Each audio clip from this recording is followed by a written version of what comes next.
Eto mga ka-repairman, yung kamay ko, pasok na, mataas na siya, no? Nasa mga 2 cm na yung taas niya. Pero, eto ay may itataas pa. 20 cm pa lang yan.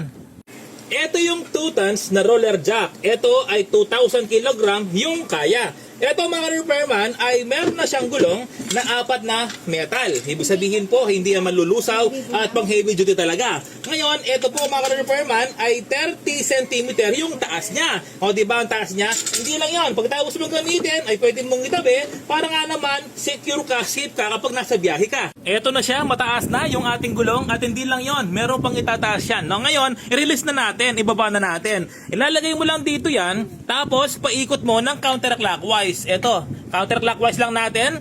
Ngayon, itapat natin dito. Ngayon, bawasan ko na mga ka-repairman. No? 1, dali, yan, ispat, yan. 1, 2, 3. Ayun, mga ka-repairman, no? Bumaba ng kusa. Okay, so ito siya mga ka-repairman, no? Ngayon, kapag gagamitin mo ulit, kailangan mo lang pihitin ito ng clockwise. Ibalik mo lang. O tapos, okay na ulit. Angat na yan mga ka-repairman. O, umangat na, o. O, diba? Ang galing.